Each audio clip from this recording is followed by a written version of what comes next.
Buenas tardes, el día de hoy vamos a estar viendo las medidas descriptivas.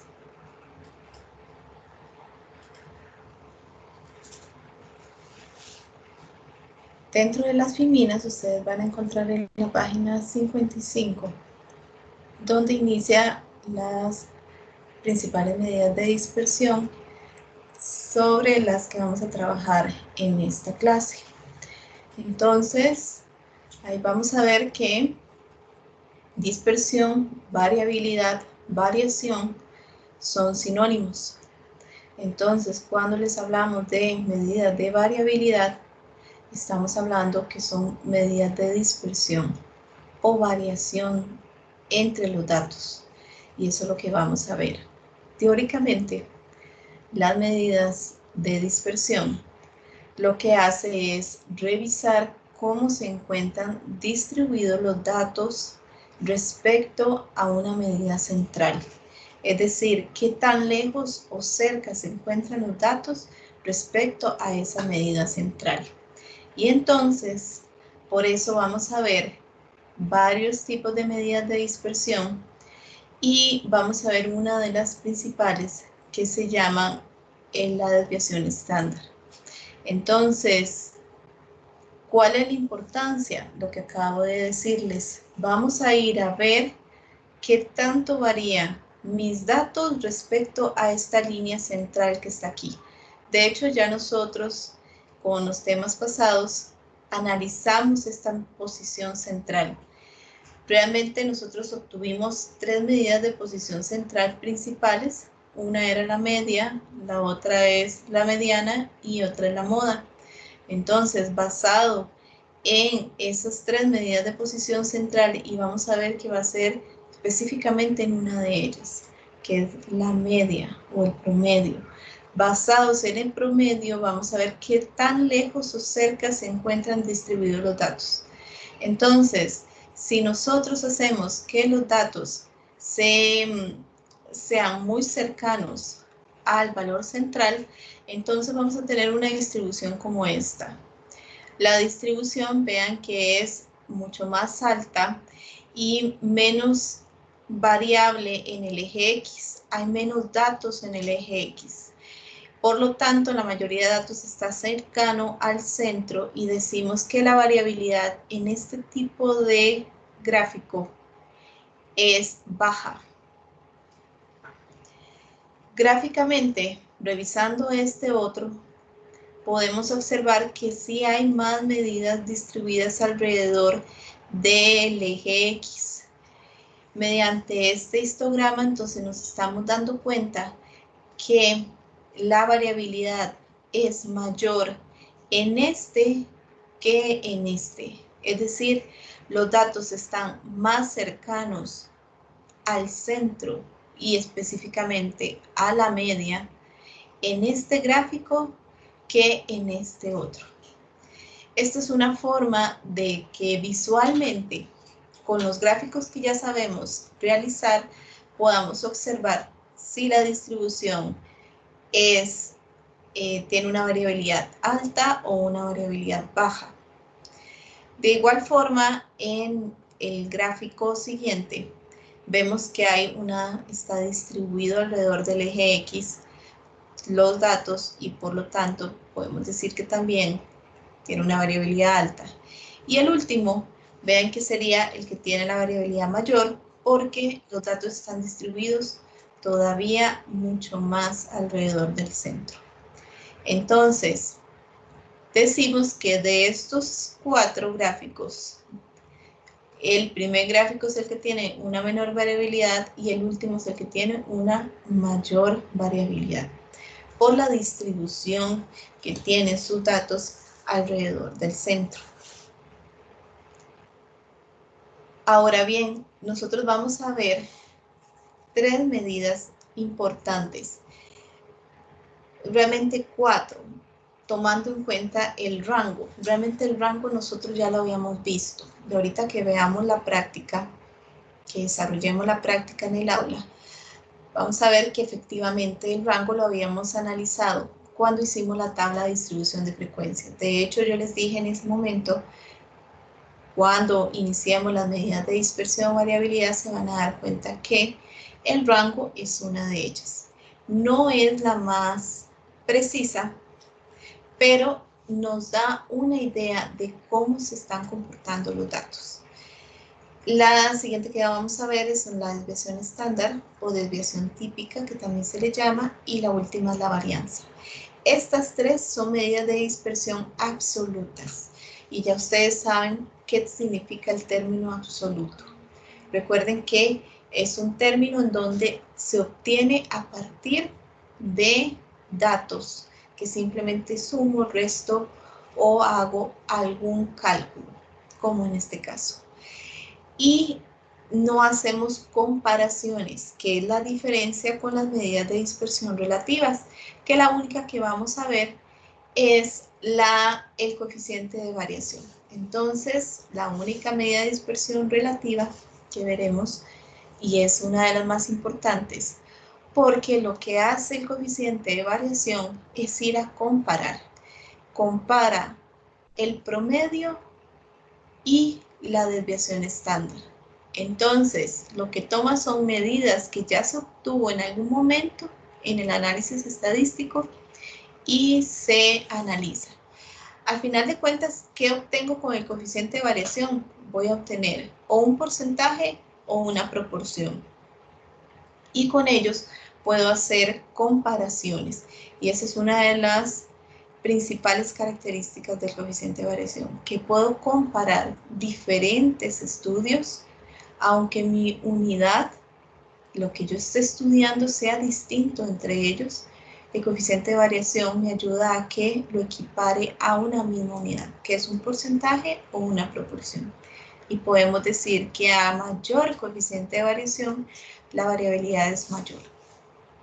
Entonces, acá en las filminas vamos a ir encontrando cada una de las fórmulas. Además, alguna explicación de ellas que es muy importante que la analicemos. Pero realmente voy a irme a trabajar en el archivo Excel de práctica en el aula 1 y vamos a continuar con la práctica. Recuerden que hemos llegado hasta cierto punto en ella. Hemos llegado hasta el punto 4, porque ahí ya hicimos los cálculos para obtener otras medidas de posición que no son centrales, como era el cuartil, decil, percentil. Ahora, vamos a ir a obtener las medidas de variabilidad.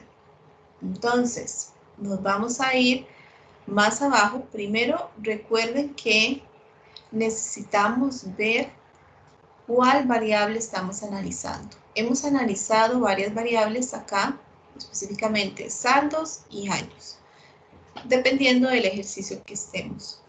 En este momento, entonces, vamos a ir a hacer el análisis de variabilidad de la variable saldos, ¿ok? Entonces, vamos a irnos más abajo y vamos a obtener las medidas de variabilidad.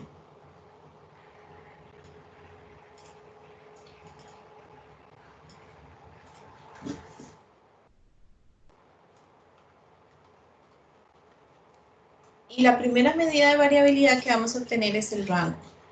Recuerden que les dije que es el menos preciso, pero nos da una idea de cómo están los datos. Entre más grande es el valor del rango, entonces decimos que la variabilidad es mayor. Entonces, ¿para qué me funciona el rango? Realmente me funciona para hacer comparaciones. Entonces, ¿qué dice la fórmula del rango? Si ustedes se van a las filminas, van a encontrar que el rango dice tome el valor mínimo y réstele el valor máximo. Recuerden que esta fue la medida que nosotros obtuvimos para obtener o calcular la tabla de distribución de frecuencias. Entonces, sería el valor máximo menos el valor mínimo, que en este caso es de 27. Esta era una forma de obtenerlo, o podíamos obtenerlo por medio de las fórmulas estadísticas de mínimo y máximo que habíamos visto más arriba en la práctica.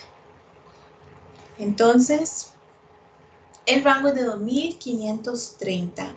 Recuerden que esta es una medida absoluta, es decir, va en términos de la unidad que yo tenga.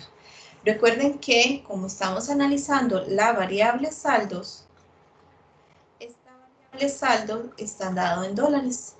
Por lo tanto, ¿qué diríamos? Que el rango es de 2.530 dólares. Respecto a la siguiente medida de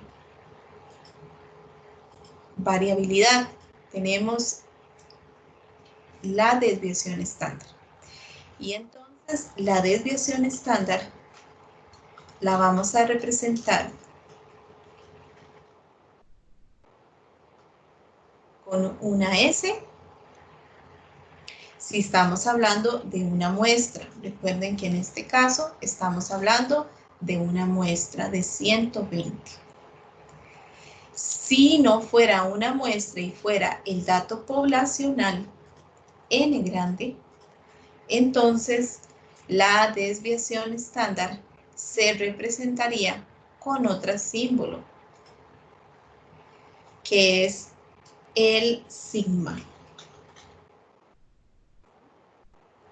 Entonces, normalmente las medidas descriptivas, tanto de posición como variabilidad, se representan con letras griegas cuando se habla de la población. Por eso muchas veces en las filminas a ustedes les aparece los términos griegos y es precisamente porque estamos hablando de medidas para la población. Por ejemplo, aquí está la varianza. Ahorita nosotros vamos a obtener la desviación estándar. Vamos a ver qué sucede. Vean que estas son las fórmulas. Vean dónde está aquí el dato poblacional, ahí está el sigma cuadrado y aquí está el S cuadrado. Si estamos viendo acá la desviación estándar, que es S, y para la muestra y para la población es sigma, vimos aquí, ahorita acabamos de ver que la varianza tiene una simbología de S cuadrado y sigma cuadrado. ¿Y por qué esto es tan importante? Vean que las medidas simplemente lo que cambia es en el cuadrado. ¿Qué sucede? Que para obtener la desviación estándar yo tengo que tener la varianza. Si no tengo la varianza, no puedo obtener la desviación estándar. Y ahorita lo vemos en Excel, pero vamos a hacerlo primeramente con la fórmula que viene ahí. Voy a explicarles la fórmula. El dato estimado mediante la fórmula dice que vamos a tomar, vean que aquí está el dato poblacional, no tenemos una población, tenemos una muestra, así que me voy a llevar esta imagen acá. Y entonces, dice lo siguiente, ¿cómo obtengo una varianza? La varianza dice, vamos a leer la fórmula.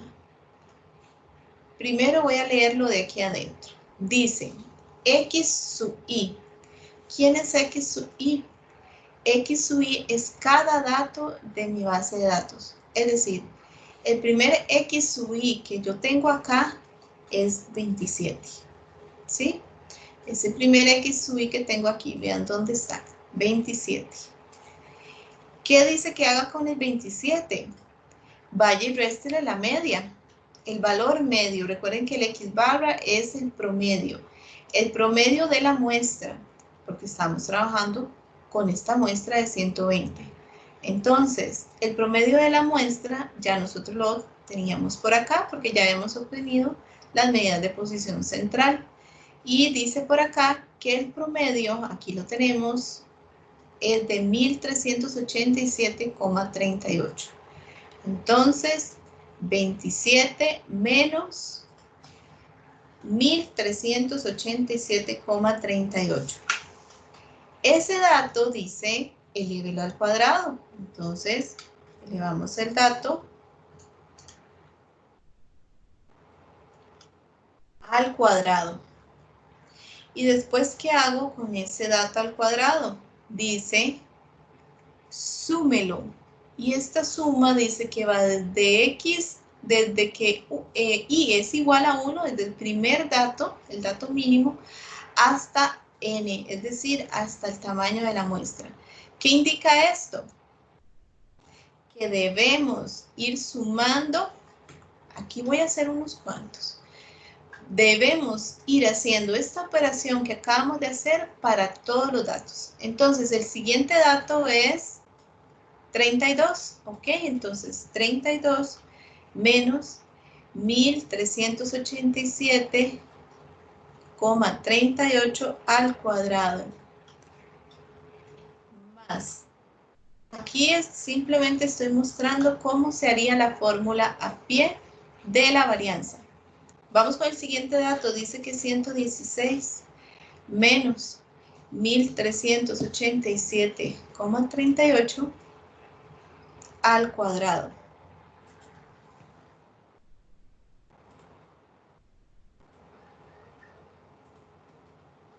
Más 137 menos, de igual forma, la media al cuadrado más.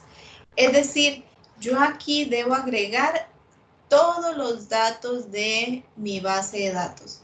Bueno, en este caso tenemos 120 datos. Si nos ponemos a hacer esta fórmula acá, a pie, pues se nos va bastante rato. Entonces, ¿qué es lo más importante de esto? Que yo quiero que, aunque ustedes vayan a calcular esta varianza por medio del software, sepan cómo funciona esta fórmula.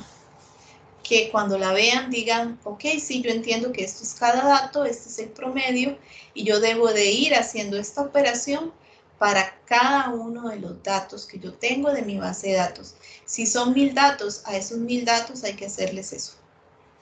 Pero esto es solo el numerador. Vean que lo que hicimos acá fue la sumatoria de cada uno de los valores, menos su promedio, el cuadrado.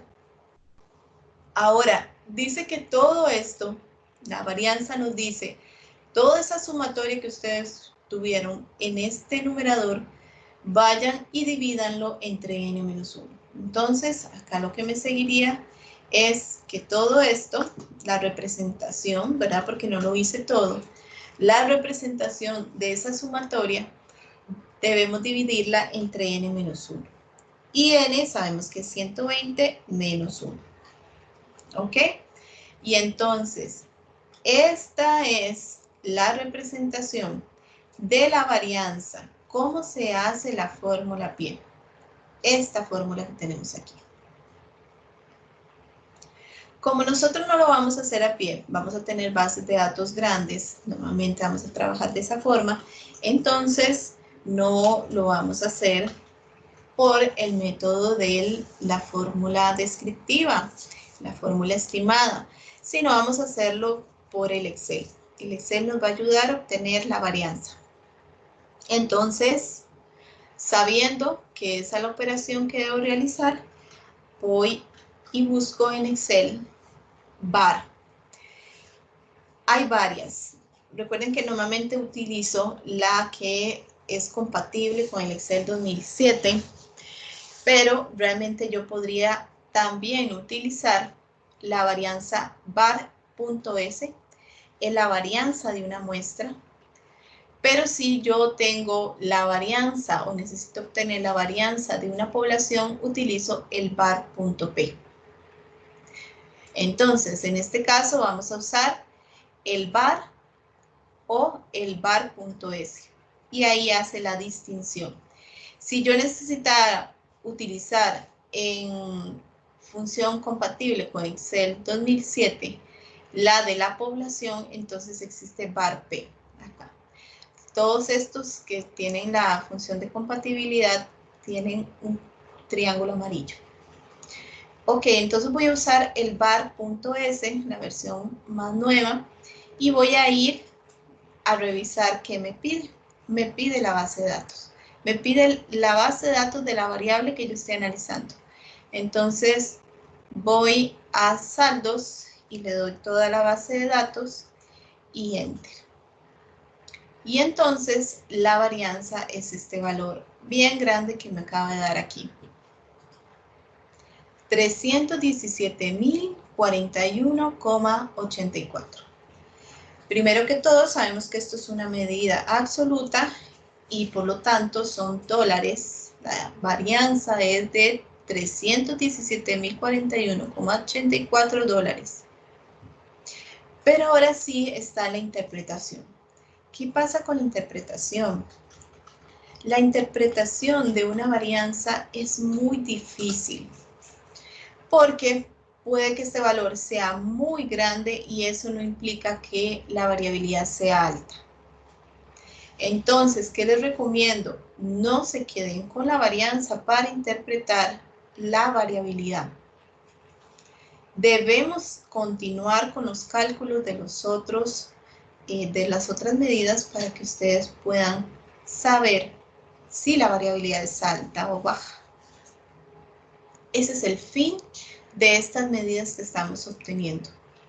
Al final de cuentas, lo que vamos a decir es si esos datos tienen una variabilidad alta o baja. Y si es alta, ¿qué sucede? Y si es baja, ¿qué sucede? ¿Verdad? Entonces, ahorita nos dimos cuenta simplemente que la varianza es de ese valor. Interpretación, aún no. ¿Ok? Aún no se hace. ¿Cuándo la haga? Hágala cuando ya tiene la desviación estándar y mejor aún cuando tiene coeficiente de variación, que es la última medida que vamos a calcular.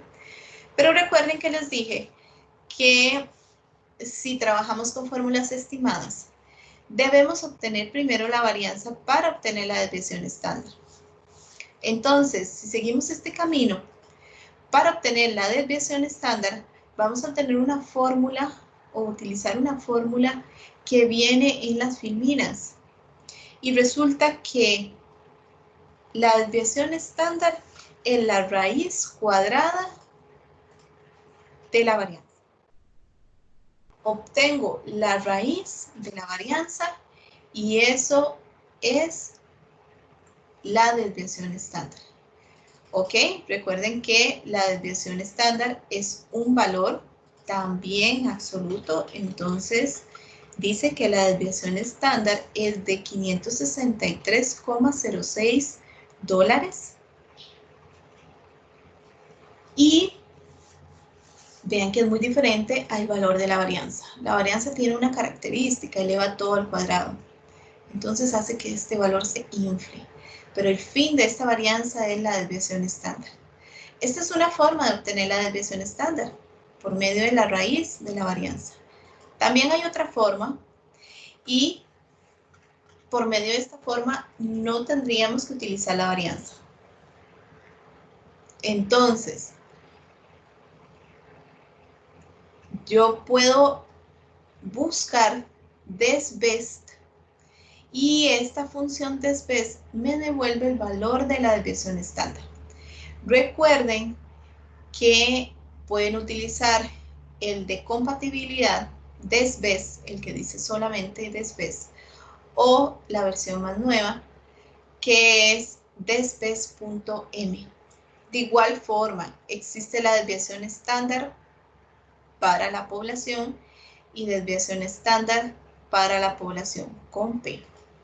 Pero yo estoy con muestra, así que utilizo esta y adivinen qué me piden, la base de datos, ¿ok?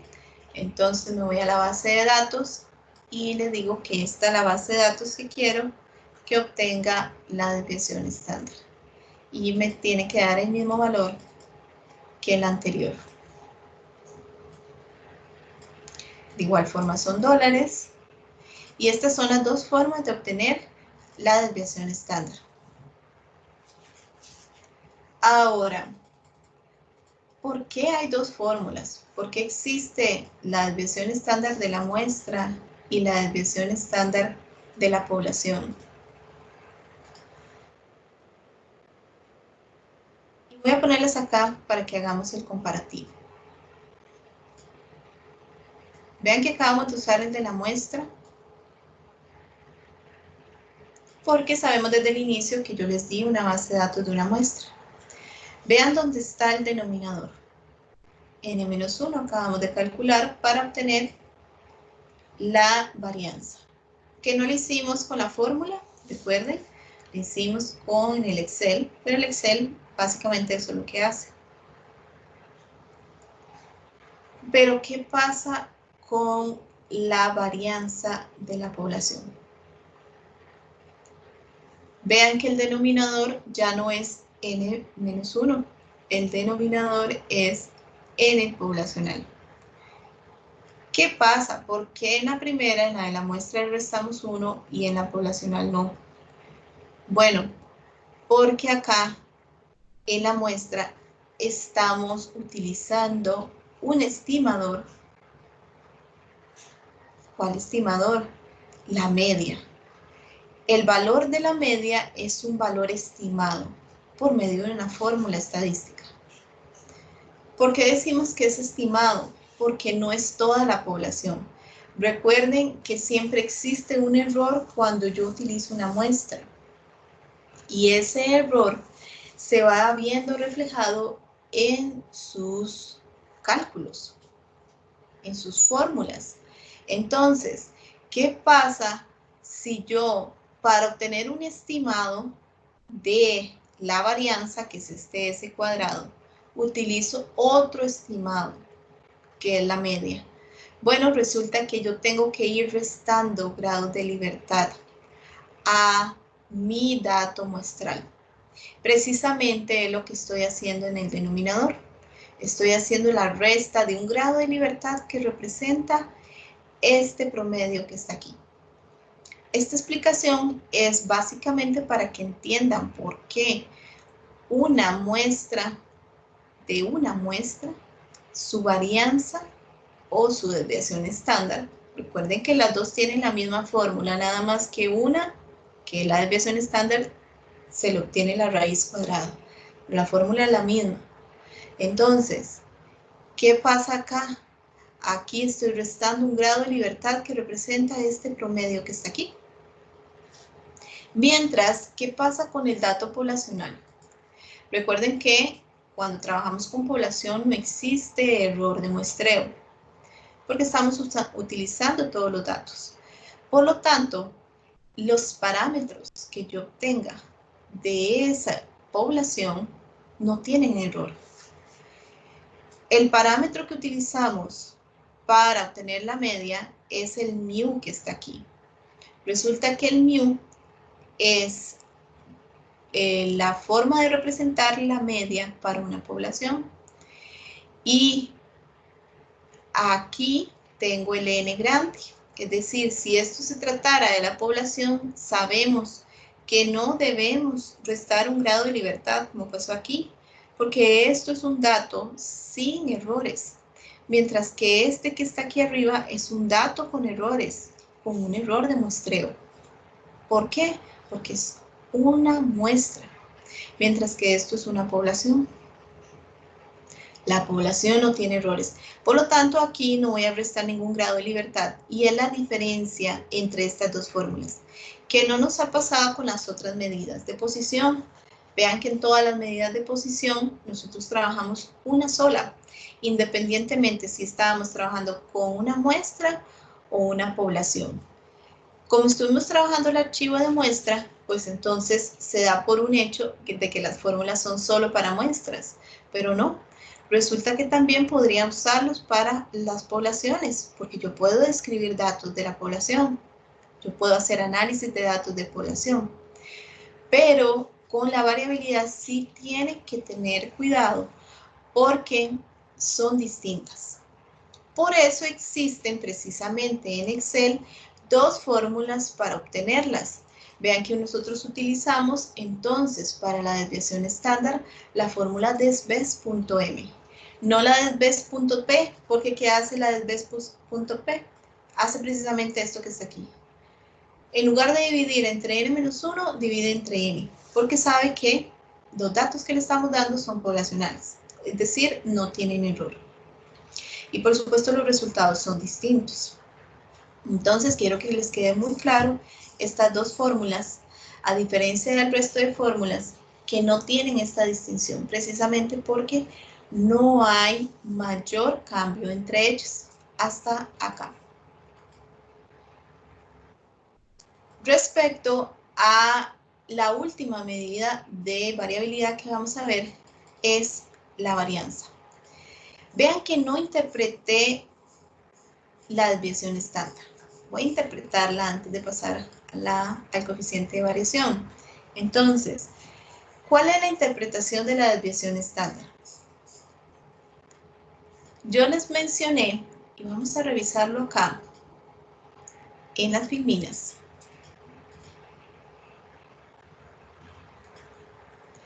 Yo les mencioné que las medidas de variabilidad se basan en una posición central. Ya nosotros la vimos en la fórmula. ¿Cuál posición central estamos utilizando? La media. Tanto la media de la muestra, como lo acabamos de ver en la práctica, como la media de la población. Entonces, al utilizar la media, ya sabemos que ese valor está alrededor del centro. Entonces, esta es la media. ¿Qué significa la desviación estándar? La desviación estándar lo que hace es un tipo promedio de cada una de las distancias que existe entre el valor de la media y cada valor de mi base de datos. ¿Ok? Entonces, vean que acá, por ejemplo, entre el valor de la media de 4, hay una desviación de 1 hasta 5, ¿cierto? Y hay una desviación de 7 menos 4, es decir, 3 hasta 7. ¿Sí? Y hay una desviación de menos 4, desde 4 hasta 0. Todas estas desviaciones que nosotros vemos acá, se calcula un promedio y ese es el dato que me da la desviación estándar. Entonces, con nuestra práctica, ¿qué sucede? Yo tengo acá mi valor central de 1387,38. Esa es mi media, mi valor medio. Ahora, con ese valor medio, yo tengo que ir a ver a cuánta distancia está cada uno del resto. Precisamente lo que hicimos con la varianza. Vean que a 27 hay una distancia bastante grande. Sería 1387,38 menos 27. A 32 también hay una distancia grande. Hay que hacer la resta entre ellos. Cada una de estas restas son desviaciones estándar.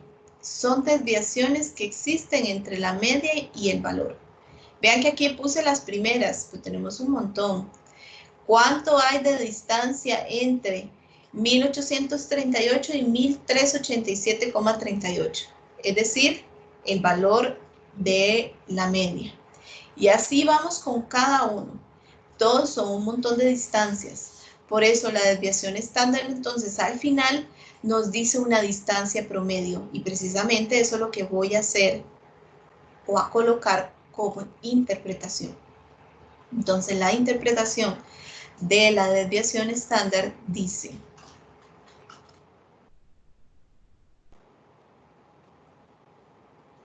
el promedio de distancias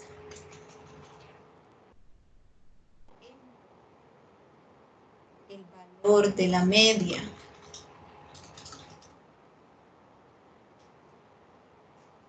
y podríamos colocar el valor de la media, $1,387. Y cada una de las observaciones, la variable saldo es de $563,06. Es decir, el promedio que existe entre el valor medio y cada una de mis observaciones va a ser de $563,06. Es un promedio de distancias, ¿ok? Y esto es muy importante Porque yo lo puedo comparar con otros estudios de la variable saldos, ¿verdad? Si yo tengo otra base de datos en donde tengo la variable saldos, entonces yo podría ir a comparar si del otro estudio que tengo, de la otra base de datos, los saldos tienen una variabilidad mayor o menor a esta. Hasta aquí, vean que lo único que puedo decir es que la distancia promedio es de 563. ¿La variabilidad es alta o baja? Todavía no lo sé. Porque nos falta la última medida para saber si la variabilidad es alta o baja de la variable saldo. Pero sí me funciona para comparar, como acabo de decirles. Si yo tengo otro estudio, como el que acabo de mencionar, y ese estudio me dio que la desviación estándar es de $1,800. Entonces, y les pregunto, ¿cuál tiene mayor variabilidad? Perfectamente ustedes me dicen, el segundo estudio tiene mayor variabilidad porque su desviación estándar es mayor a la del primer estudio. Entonces, estas medidas nos funcionan muchísimo para hacer comparaciones.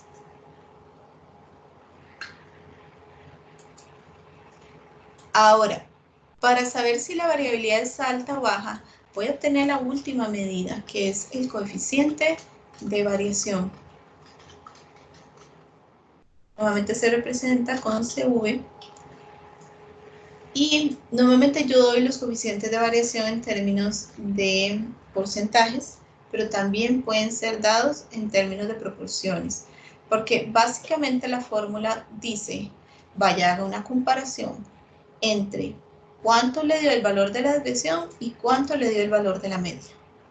Recuerden que los valores relativos se utilizan para comparar dos cantidades distintas entre sí o iguales. Entonces, en este caso, vamos a decir, el coeficiente de variación no tiene fórmula en Excel.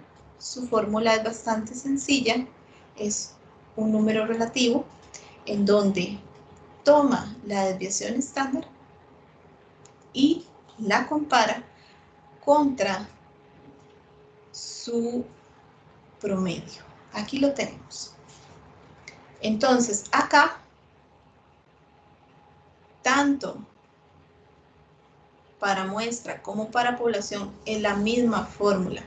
Recuerden que estos términos simplemente es para hacer la distinción en si tienen una base poblacional o una base muestral. Pero la fórmula es igual. Van a tomar la desviación estándar y van a dividir entre el promedio.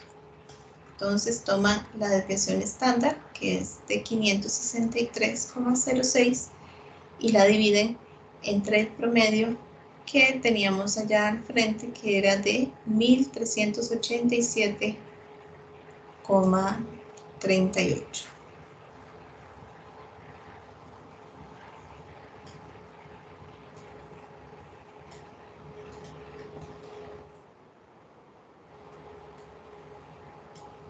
Recuerden que se puede quedar en términos proporcionales o lo puedo llevar a términos de porcentaje. A veces les pido a 2 decimales, a veces en números enteros. Y si yo lo pido a 2 decimales, estamos diciendo que la variabilidad de la variable saldo es de 40,58%, lo que indica, y ya ahora sí, vamos a decir si esa variabilidad es alta o baja. ¿Cuándo sé que es alta? Esto es un criterio que depende mucho de la empresa, que depende mucho del estudio, de qué tan preciso quiero el estudio también. Entonces, en la academia se utiliza que a partir de un 50%, hacia arriba, o más, vamos a poner, hablamos que la variabilidad es alta. Si nos dio 50% o más, decimos que la variabilidad es alta. Y bueno, si nos dio menos de 50%, como es este caso, entonces hablamos de que la variabilidad es baja. Entonces, en nuestra conclusión, lo que indica que la variabilidad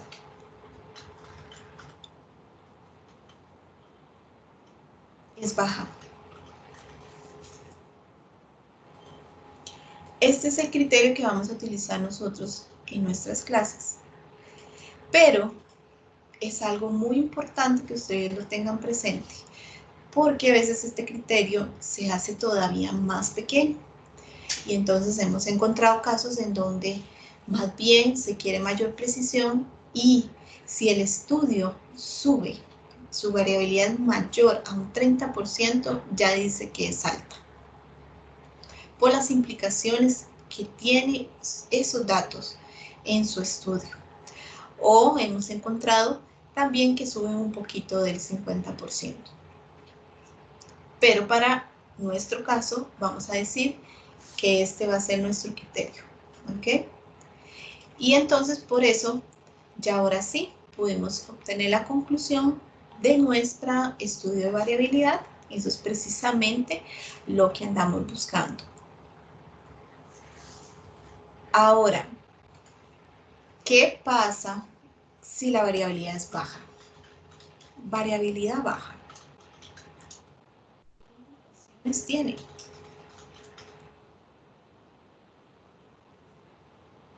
Si yo estoy diciendo que la variabilidad de los datos es baja, significa que hay bastantes datos que están cercanos al centro.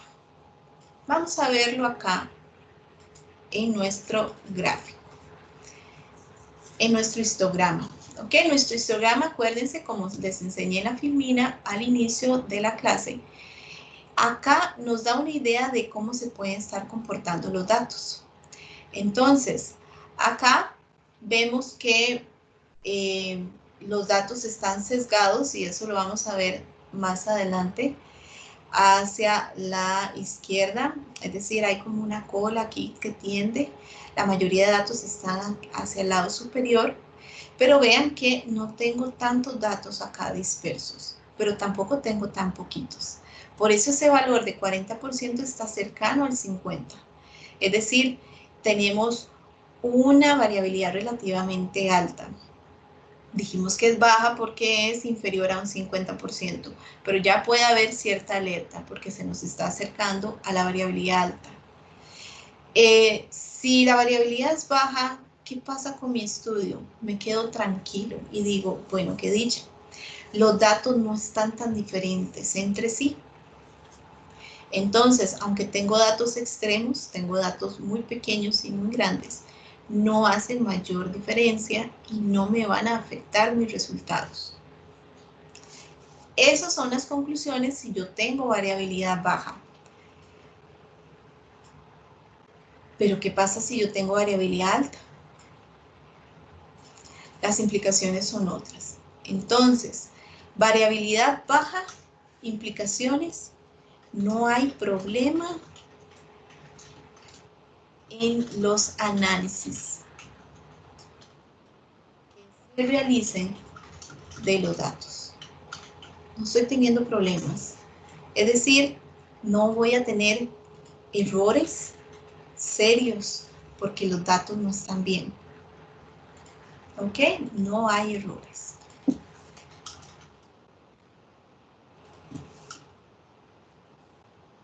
¿Y qué digo con errores serios? Porque recuerden que errores hay, porque esto es una muestra.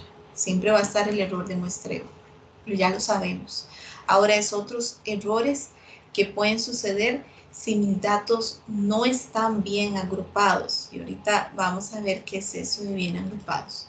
Entonces, la variabilidad baja, continúo con mi estudio, no hay problema. Puedo seguir haciendo otro tipo de estudios estadísticos a esos datos. Mis datos están bien. Pero ¿qué pasa si la variabilidad es alta? ¿Qué implicaciones tiene? Bueno, son implicaciones bastante problemáticas. ¿Por qué? Porque es posible que esos datos no pertenezcan a una sola muestra.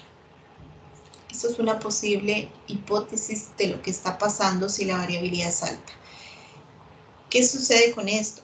Puede ser que esta variable saldos que yo analicé todos los clientes en un periodo específico, en un banco, y resulta que al darme variabilidad alta, estoy viendo que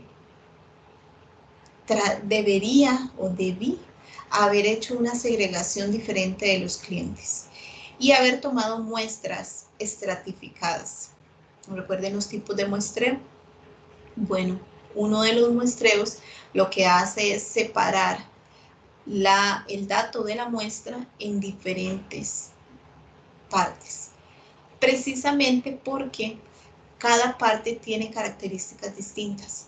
Y si lo hablamos aquí, puede ser que cada cliente tenga características distintas que hagan que la información que nos den, que nos proporcionen, sea muy distinta entre sí y yo no pueda hacer buenos análisis estadísticos. Entonces, este es un primer indicio. Si la variabilidad es alta, entonces es posible que yo no haya hecho una buena segregación de mi base de datos. Entonces, ¿qué pasa con eso? Debo ir primero y no utilizar los datos que hice, el análisis que hice, porque están malos, no funcionan, hasta que yo haga una segregación de los datos. Esa es una posible causa. Otra posible causa puede ser un sesgo, que ya se haya colocado información que no está bien en los saldos y entonces hayan saldos muy grandes y saldos muy pequeños y eso me aumentó la variabilidad por un sesgo, por un error a la hora de digitar. ¿Qué otra posible causa puede ser?